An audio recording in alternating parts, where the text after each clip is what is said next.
Thrunite Ti4T, T for titanium, because everything titanium is by definition cooler than everything not titanium. It's a well-known principle of the world, well known to mankind, or at least as I've professed here on the channel before. And so here I've got a little plethora of Thrunite lights. I got the Ti4, and then I got the Ti3, and then, well, that came out in titanium, the Ti, or the Ti as some people call it. And they're great lights. The little small AAA, the Ti, the Ti3, are great for when you need just enough light. Last night I was wearing a suit, and I don't really have room in a suit, especially the thinner cut suits these days, for big bulky lights, but I never go anywhere without a flashlight, so I took this little light. It fits in the pocket, it's so nondescript, it's so small, you can't even tell you had it. So great for that. As a lot of you know, I work in the ER, and for a long time I've been carrying lights like my HDS light to look in patients' mouths and eyes and things like that for when I don't want to use the ones that are on the wall. And this has worked out pretty well. And then I got the Ti4, and I started using this in the ER, and I started carrying it almost pretty much exclusively because it worked so well. It's so small, it's so light, again, compared to, you know, this big thing. It's just a lot smaller and lighter, it's a lot easier to carry. And it's great for looking in mouths and eyes. I do still a lot of times carry a bigger light as sort of a backup if I ever am in a situation where I need a brighter light. But the Ti4 has been so good for that. And then I saw that they came out with the Ti4T, T for titanium, of course being cooler, and so I had to of course get one. As a side note, before I get into this, they also recently came out with the Ti5, and the Ti5 is kind of like a Ti3 on steroids. It's also a single AAA light. However, this one has the button here, and it's actually momentary. It's momentary and nice little small light like that. So look for an upcoming review of that. But this review here is about the Ti4T, and you can check out my review on the Ti4, which, because these lights are pretty much the exact same light, just one's in titanium, one is in not titanium. One is just the regular aluminum. And so let's have a look. Standard Thrunite packaging, the box, the instructions, some extra O-rings, and some free salt in there.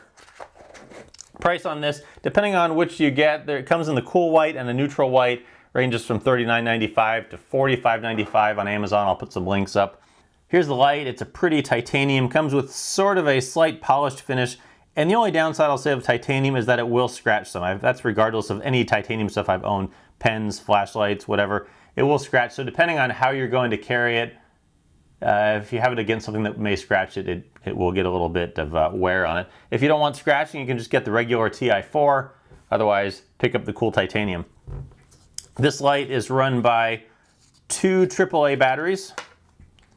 And they, of course, go right in here.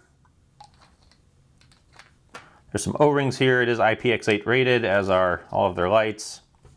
And we'll screw it back together. Has the rear tail button, has the pocket clip, which this pocket clip could be flared out a little bit more. You can see there's not much room under there, so putting it into some pant pockets, I do sometimes have to lift this up a little bit, so I do wish this was flared out a little bit more.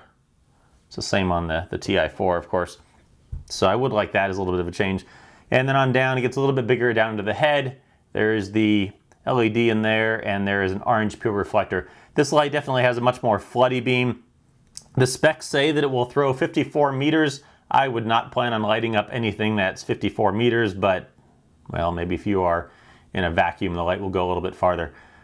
But that's just the specs on it. Brightness goes from 0.4 lumens all the way up to 300 lumens, and let's have a look at the function of that. Like I said, it is a rear tail button here, and it's a reverse click design, so you have to press it and then let go, and it will come on to that moonlight mode. I always love a moonlight mode.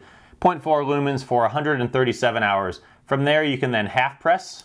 A couple different ways you can get between the modes. You can half press like this, or you can turn it all the way off and back on, or alternatively, when it's on, you can tighten and loosen the head, which I think is not as easy, but you can. I think the button is the easier way to go.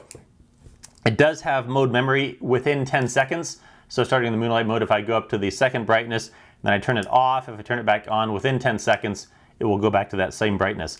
Outside of 10 seconds, it always defaults to the moonlight mode. I'm really not one to like memory, but in this light, just for my own purpose, I would like a memory because I always use it in the medium mode, which is 32 lumens for looking in mouths and eyes, and that's a decent enough brightness for that. Patients don't seem to mind, and it's just bright enough. So going through the brightnesses real quick, it will go 0.4 lumens for 137 hours, 32 lumens for 12 hours, 300 lumens, impressive for a small light, for 51 minutes, and then if you go through it twice, low, medium, high, there is a strobe, 300 lumen strobe for 90 minutes. And the only thing it doesn't have memory for is the strobe. It will always default back into that moonlight mode. But that's about it for the Thrunite Ti4T. The only downsides of it that I can say are the pocket clip could be a little bit more flared out. It will get a little bit scratched up being titanium, and because it has a sort of polished finish, it will get a little bit fingerprinted if you are kind of anal about that. If you don't want to deal with those, just pick up the regular non-titanium version. But there you go. Thanks for watching. Catch you next time.